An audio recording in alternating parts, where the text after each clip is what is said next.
నమస్తే, welcome to our channel. నేను మీ పద్మావతి. ఈరోజు మనతో పాటు ప్రముఖ ఆధ్యాత్మికవేత్త డాక్టర్ ముల్లపూడి సత్యనారాయణ గారు ఉన్నారు. నమస్కారం గురుగారు. నమస్కారం మా పద్మావతి.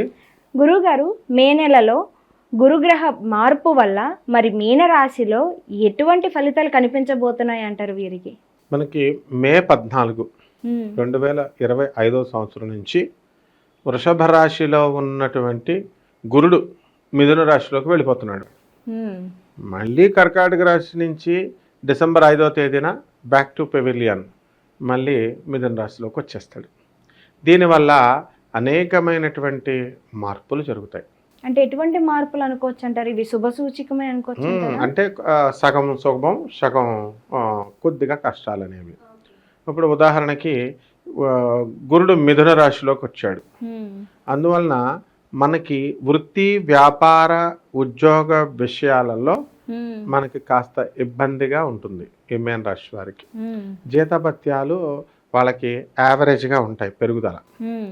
తర్వాత ఈ వ్యాపారాలు కూడా పెద్ద ర్యాపిడ్ గ్రోత్ ఉంటుంది. మళ్ళీ అక్టోబర్ 18 వచ్చేసరికి ఫుల్ స్పీడ్ అందుకుంటుంది. అక్టోబర్ 18 నుంచి డిసెంబర్ 5 వరకు. కాబట్టి ఈ మీన రాశి వాళ్ళంతా ఎవరైతే ఇళ్ళు లేవో వాళ్ళందరూ కూడా ఇళ్ళు కొనుక్కుంటారు. పెళ్ళిళ్ళు కావో పెళ్ళిళ్ళు అవుతాయి. అయితే అప్పుడు ముహూర్తాలు ఉండాలి. ముహూర్తాలు ఉన్నాయి కొద్దిగా. అందువలన వివాహాలు, సంబంధాలు ఏర్పాటు చేసుకొని ఆ వివాహాలంతా కూడా మనకి నిశ్చితార్థాలు తీసుకోవడానికి అవకాశాలు ఉంటాయి. నెక్స్ట్ విదేశాలకు వెళ్ళాలనుకునేటటువంటి వాళ్ళు విద్య, higher education, lower education, secondary education, ఇలా రకాలు ఉంటాయి. ఇవన్నీ కూడా ఈ విద్యల్లో వీళ్ళకి అక్టోబర్ 18 తర్వాత మాత్రమే బాగుంటుంది.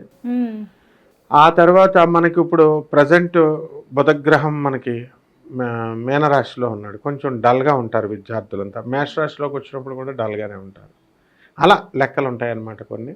కాబట్టి ఈ యొక్క కేతువు కూడా మనకి మీనరాశి వాళ్ళందరికీ కూడా వాళ్ళు కూడా మే 30 నుంచి మారుతున్నారు అనమాట 2025 సంవత్సరంలో. సో ఈ రకంగా గురుగ్రహం వల్ల, మార్పు వల్ల విద్యార్థుల్లో పట్టుదల, చదువు, వివాహం కానిటువంటి వాళ్ళకి వివాహాలు ఇలాంటివి ప్రధానంగా జరుగుతాయి. కొత్త కొత్త వ్యాపారాలు ప్రారంభించాలనుకునేటటువంటి వాళ్ళు కూడా వ్యాపారాలు విజృంభిస్తారు. స్వీట్ షాపులు, ఆ తర్వాత కూల్ డ్రింక్ షాపులు, బంగారం షాపులు, పసుపు వస్త్రాలు, పసుపు కొమ్ములు అమ్మేటటువంటి వాళ్ళు, ఇలా పసుపు సోఫాలు, ఇలా పసుపు చున్నీలు, ఇలా అంతా పసుపు గోల్డ్మయం అనమాట. వీళ్ళంతా కూడా బ్రహ్మాండంగా ఉంటుంది. అండ్ భక్తి కూడా విపరీతంగా మారిపోతుంది. అంతా భక్తులైపోతారు. అక్టోబర్ 18 ఎలాగో దసరా వస్తుంది కదా మనకు అప్పుడు. అందువలన వీళ్ళు భక్తిలో తారాదేవి యొక్క ఆరాధన ఎక్కువగా ఇష్టపడతారు. అంటే ఉగ్రదేవత ఆరాధనలకి ఎక్కువ ఇష్టపడడం అనేటటువంటిది జరుగుతుంది. తర్వాత రైతులు వీళ్ళ వ్యవసాయాలు కూడా కాస్త యావరేజ్గా ఉంటాయి. మీన రాశి వాళ్ళకి లాభాలు కూడా కాస్త తక్కువగా వెళ్తూ ఉంటాయి. అండ్ కమిషన్ ఏజెంట్స్, కూరగాయల బిజినెస్లో ఏజెంట్స్ ఉంటారు కదా, మరి అంతా కూడా చేసుకోవాలి కదా. కాబట్టి ఈ ఆలోచనలు మారతాయి. ఎలా అంటే మనం అప్పుడు దాకా కొంచెం ప్రభుత్వ పనులు అవనివ్వండి, ఏ పనులు అవనివ్వండి, కొంచెం కష్టంగా వెళ్తున్నటువంటివన్నీ కూడా స్పీడ్ అందుకుంటాయి అక్టోబర్ 18 తర్వాత. మళ్ళీ మనకి డిసెంబర్ 5 తర్వాత మళ్ళీ పనులన్నీ కూడా కష్టం అవుతాయి. మన పేరు మీద ఉన్నటువంటి స్థలాలన్నీ కూడా ఇప్పుడు ప్రజెంట్ మార్కెట్లో చాలా తక్కువగా ఉంది. కుజుడు కర్కాటక రాశిలో ఉన్నప్పుడు, కుజుడు మిథున రాశిలో ఉన్నప్పుడు దిగ్బంధనమైంది. ఈ రకంగా మనకి ఈ అన్ని వర్గాల వారు కూడా సంతృప్తికరంగా ఉండొచ్చు.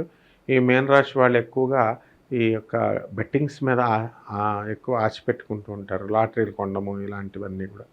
ఇటువంటి వాళ్ళు ఇలాంటి అన్నిటిలో కూడా వెళ్ళకుండా ఉండడం కోసం వీళ్ళకి ఇంకా కొంత టైం ఉందన్నమాట. ఇలాంటివన్నీ కూడా ఆడకూడదు. బెట్టింగ్ యాప్లు, కోళ్ళ పందాలు ఇలాంటివి అస్సలు ఫ్రీగా డబ్బులు వస్తున్నా కూడా మనం వెళ్ళకూడదు. అలాగే భార్యాభర్తల మధ్య అనుబంధాలు కాస్త సన్నగెళ్ళడానికి అవకాశాలు ఉన్నాయి మీన రాశి వాళ్ళకి.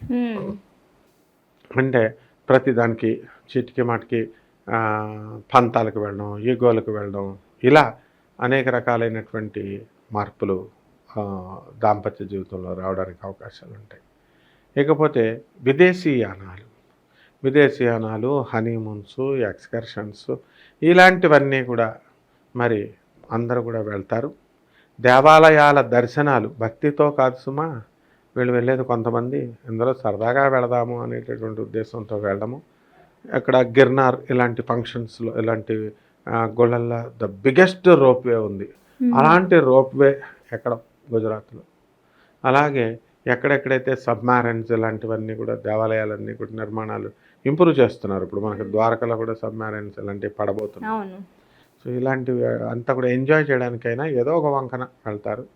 విదేశాలకు వెళ్ళాలని చెప్పేసి బంధుమిత్రుల సహకారాలు అడుగుతారు. పెట్టుబడులు పెట్టడం ఇవన్నీ కూడా అన్నీ కూడా టైంకి దొరకడం అన్నీ కూడా జరుగుతాయమ్మా. గురువుగారు, మరి పెట్టుబడులు పెట్టే విషయానికి వస్తే కనుక ఈ స్టాక్ మార్కెట్ కావచ్చు, లేకుంటే ఈ ల్యాండ్ వ్యవహారాలు కావచ్చు, మరి ఇటువంటి వాటిలో మరి వీరు ఈ నెలలో మరి పెట్టుబడులు పెట్టచ్చు అంటారా? మునిగిపోయారంతా షేర్లలో పెట్టిన వాళ్ళంతా కూడా. ఆ షేర్ల బిజినెస్లు అన్నీ కూడా ఆగిపోయినాయి. కాబట్టి మనం చెప్పాం షేర్స్, స్టాక్ ఎక్స్చేంజ్, కమోడిటీస్ ఇలా వెళ్ళకండి అని. యాపిల్ లాంటి పెద్ద పెద్ద కంపెనీస్ షేర్స్ స్టాగ్నెంట్గా అయిపోయినాయి. కాబట్టి దాన్ని నమ్ముకొని వీళ్ళు పెట్టిన వాళ్ళు ఉన్నారు. అయితే ల్యాండ్స్ మీద పెట్టుకున్న పెట్టుబడి వాళ్ళు పర్వాలేదు, బాగుపడతారు వాళ్ళు కొద్దిగా. ఇప్పుడు ప్రజెంట్ రెసెషన్ పీరియడ్లో ఉంది. అసలు ఉద్యోగాలు లేవు ఇక్కడ విదేశాలకు వెళ్ళడం దండగా, శుద్ధ దండగా. అందరూ కూడా అప్పుడు కాలం వేరు. ఇప్పుడు ఏంటంటే ట్రంప్ తోలేస్తున్నాడు, ఉద్యోగాలు లేవు. అక్కడ ఉన్న వాళ్ళకే రెసెషన్, ప్యాకింగ్ చేసేసి పంపించేస్తున్నారు అందరినీ కూడా. సో అంతా కూడా చిత్రాతి చిత్రంగా అంతా కూడా జరగబోతోందమ్మా. అప్పుడు చాలా జాగ్రత్తగా ఉండాలి. విదేశాలకు వెళ్ళాలనుకునేటటువంటి వాళ్ళ నిర్ణయాలు మార్చుకొని ఇక్కడే చాలా ఐఐటీస్ వచ్చేసినాయి, చాలా ఐఎమ్స్ వచ్చేసినాయి, చాలా కోర్సులు వచ్చేసినాయి. చాలా జాగ్రత్తగా చదువుకోవాలమ్మా. గురువుగారు, మరి ఇప్పుడు మీరు అన్నారు కదా ఇందాకలా ఈ పసుపుమయం అయిపోతుంది మీనరాశి వారికి అంతా కూడా అని అన్నారు కదా, మరి గోల్డ్ కూడా చూసుకుంటే ఎల్లో కలర్లోనే ఉంటుంది. మరి మీరన్నట్టుగా ఇప్పుడు ప్రస్తుతం చూస్తుంటే గోల్డ్ రేట్స్ ఏమో ఆకాశాన్ని అంటుతున్నాయి. దానికి తోడు అక్షయ తృతీయ కూడా వస్తుంది. మరి మీనరాశి వారు అక్షయ తృతీయ రోజు మరి గోల్డ్ మీద ఇన్వెస్ట్ చేయొచ్చు అంటారా? అసలు వీరు చూసుకుంటే కొంటారు, మనం కొనొద్దని చెప్పినా కొంటారు. అంటే కలిసి వస్తుందంటారా, లేకుంటే కొని నష్టపోవడం ఏమైనా జరుగుతుందంటారా వీరికి? బంగారం కొన్న వాళ్ళు ఎవరు నష్టపోరలే, ఎందుకంటే ఇంట్లో పెట్టుకుంటారు కదా. అవును. ఎప్పుడైనా అవసరాలకి తాకట్లు అవి పెట్టాలనుకుంటే అత్యవసరాల్లో వాళ్ళకి తాకట్టు పెట్టేస్తారనమాట. అయితే ఈ బంగారాలు ఉన్నటువంటి వాళ్ళు కాస్త జాగ్రత్తగా ఉండాలి. ఎందుకంటే వీళ్ళ మనవలు వీళ్ళు అందరూ కూడా కొంతమంది ఉంటారు. నేను చూసిన కుటుంబాల్లో మనవరాలే లేపేసేది బంగారాన్ని బాయ్ ఫ్రెండ్ దగ్గరికి వెళ్ళడానికి డబ్బులు. అక్కడ ఇంట్లో పాపం ముసలోళ్ళు ఉంటారు, వాళ్ళ అమ్మమ్మ మీదకి వెళ్ళిపోయేది నేరం. మనల్ని చెప్పండి అనేవారు, ఏం చెప్తాం మనం? తీసేసింది మనవరాలని తెలుసు. వాళ్ళ అమ్మమ్మ అడుగుతుంది, వాళ్ళ అమ్మమ్మ మొత్తమ్మమ్మ పాపం ముసలావిడేమో చెప్పండి, మీరు చెప్పండి అంటారు. మనకి ఎందుకు ఆ కుటుంబంలో గొడవలు? అందువలన దొంగతనాలు కూడా ఎక్కువైపోతాయి మీనరాశి వాళ్ళకి. అయితే విచిత్రం ఏంటంటే ఈ దొంగోళ్ళని పెళ్లి చేసుకుంటారు వీళ్ళు ఇందులో కొంతమంది. అందువలన రకరకాల ప్రొఫెషన్స్ వాళ్ళు ఉంటారు కదా. అందులో విచిత్రంగా కావలిస్తే మాకు చాలామందిని చూసాం కూడా, అనుభవంతో చెప్తున్నాం. ఈ రాశి వాళ్ళు అంటే అన్ని రిస్కులు చేయడానికి ఇష్టపడతారు వీళ్ళంతా, ఛాలెంజెస్ అనమాట. ఆ విధంగా బాగానే ఉంటుంది. బంగారం మీద పెట్టిన పెట్టుబడి ఏం లాస్ కాదు. గురుగారు, మరి మీనరాశి వారికి కాస్త మిశ్రమ ఫలితాలు అయితే కనిపిస్తున్నాయి కాబట్టి మీరు ఎటువంటి పరిహారాలు చేసుకోవాలంటారు ఈ నెలలో? అసలు కరెక్ట్గా మే 14 నుంచి అక్టోబర్ 18 వరకు వీళ్ళు రావి చెట్టుకు నీళ్లు పోసేయడం, అలాగే మేడి చెట్టుకు నీళ్లు పోసేయడం, ఈ రెండు చాలా సింపుల్ టెక్నిక్స్ అమ్మా. వాళ్ళు అంటారు ఏంటి చెట్లకు నీళ్లు పోయమంటాడు ఈయన అనుకుంటారు, కానీ చెట్లని వేసి కొన్ని కొత్త రావి చెట్లని వేరే చోట పాతడము, ఇలాగే మేడి చెట్లను వేరే చోట పాతడము, వాళ్ళకి నీళ్లు వేయడము, 108 ప్రదక్షిణాలు కనీసం. మేడి చెట్టుకైతే ఔదుంబర వృక్షం కాబట్టి 18 108 సార్లు గురువారం నాడు చేయాలి. అలాగే మనకి శనివారం నాడు 108 ప్రదక్షిణాలు ఈ యొక్క రావి చెట్టుకు చేయాలి. ఈ రెండు చేసుకుంటే ఇంకా బాగుంటుంది. కాబట్టి ఈ విధంగా మనకి గురు జపం చేసుకోవాలా, గురు స్తోత్రాలు చదువుకోవాలా. గురువుకి కిలోంపావు ఈ యొక్క శనగలు ఉంటాయి, ఆ శనగల్ని మనం చక్కగా ఉడకబెట్టేసి మరి దానం చేయొచ్చు. లేదా పచ్చివైనా సరే పసుపు రంగు వస్త్రాల నుంచి పేద బ్రాహ్మణులకి దానం చేయొచ్చు. లేదా శుభ్రంగా శనగలు వండేసి శివాలయం దగ్గరికి వెళ్ళి అక్కడికి వచ్చినటువంటి భక్తులకి వీళ్ళు పనిచేయడం ద్వారా వీళ్ళ యొక్క దోషాలన్నీ కూడా అవతలకి ట్రాన్స్ఫర్ అవుతాయమ్మా. చాలా చక్కగా వివరించారు గురువు గారు. అయితే గురుగ్రహం మార్పుల వల్ల ఎటువంటి పరిణామాలు చోటు చేసుకుంటున్నాయో కూడా చాలా వివరంగా చెప్పారు. ధన్యవాదాలు. ధన్యవాదాలు.